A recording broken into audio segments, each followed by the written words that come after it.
Compound interest time value cannot be overstated.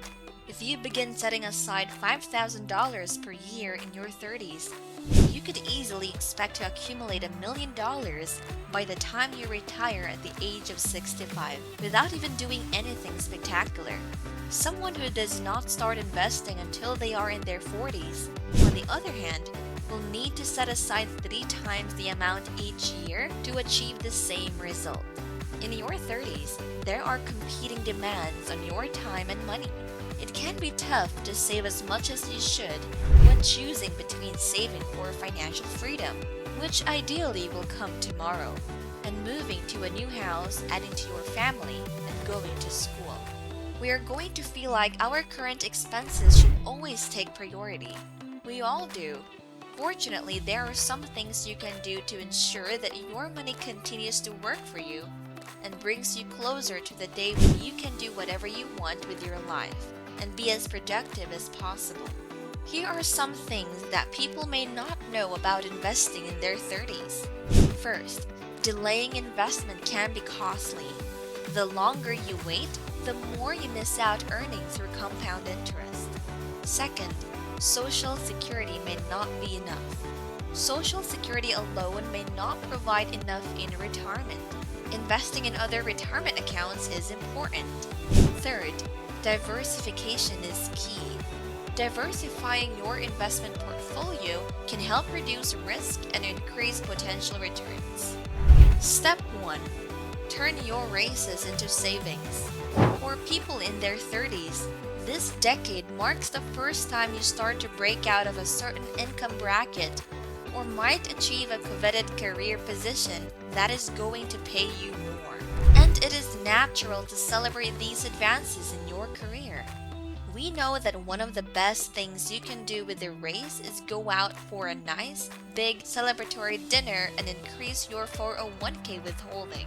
If you are doing a 401k because your company matches it, get an IRA cranked up and start investing it by maximizing the amount.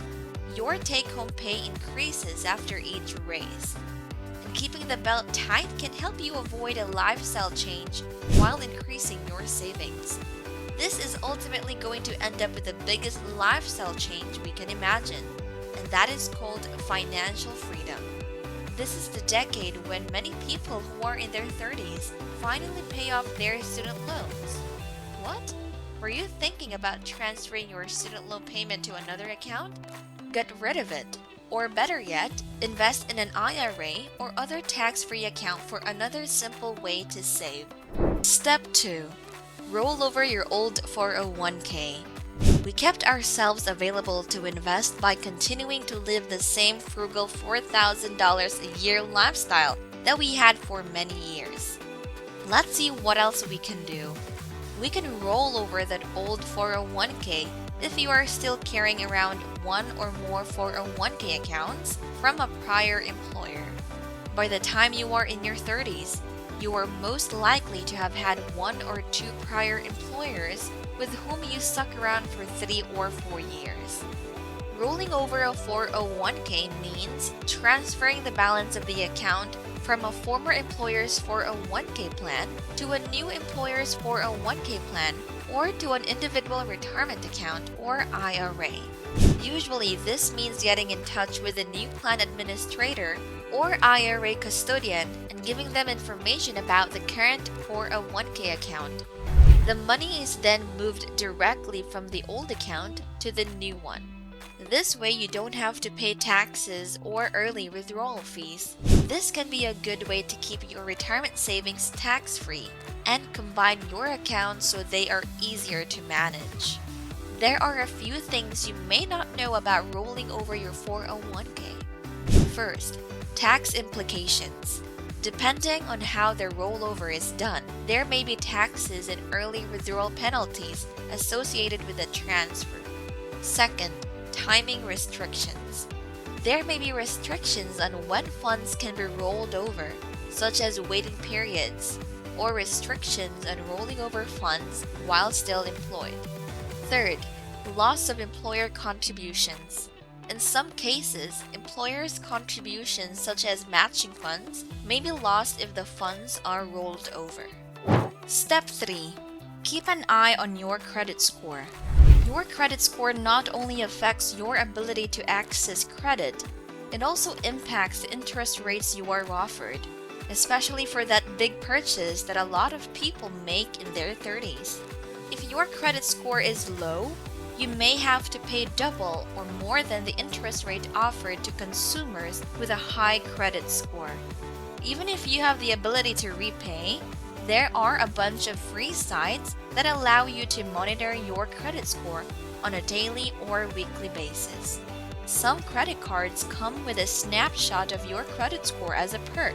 And don't forget that you can get a free copy of your credit report from each of the city credit bureaus once a year by going to their websites at www.annualreport.com. Step 4. Set a short-term and long-term goals. It can be really tempting to live in the moment. We understand, especially when you have been keeping the belt tight trying to get to your 30s. Keeping your eye on both your short-term and long-term goals is a really good way to make sure that the actions you take now don't have a disproportionate impact on your future. Be careful with using the word goals when we say that we want to think of it as a promise to yourself. Having a goal is tough, and many people have their own. People have a goal to lose weight and work out. We all have goals, and the road to hell is filled with good intentions. This is why your goals have made you feel like you are good enough. Goals are kind of wimpy, and if you are talking about your family, talk about your desire for financial freedom and to see your children live a better life. If you can live a life where you can live your dharma and contribute to the world without worrying about money, you may have to pay close attention to making promises as opposed to goals. If you want to refinance your mortgage and make home repairs while taking advantage of potentially low interest rates, then having a great credit score is important. Step 5. Rethink your budget. When you become more comfortable in your career and personal life, it is the easiest thing in the world to relax your iron grip on your household budget. However, falling prey to a lifestyle creep is the worst thing. It can mean the difference between hundreds of dollars spent per month on non-essentials. That can be things like extended warranties or seldom used box store membership fees, and these things can add up. They can take the form of your subscription magazines, audiobook sites, streaming services, and annual credit card fees. You can take a look at your credit card bill and see what all these small recurring costs are. You might find stuff on there that you didn't even know was there. But with these recurring costs, the great news is that you can cut them down without much of an impact on your day-to-day life. To rethink your budget, you can follow these steps. First, review your current spending. Make a list of all your regular expenses and one-off costs to get a clear picture of where your money is going. Second, set financial goals. Determine what you want to achieve financially and set specific, measurable, and achievable goals to help guide your budget. Third, prioritize expenses. Decide which expenses are most important and allocate your money accordingly. Fourth, cut unnecessary expenses. Look for ways to reduce or eliminate expenses that are not necessary or that do not align with your goals. Fifth, increase your income. Consider ways to increase your income, such as getting a part-time job or freelancing.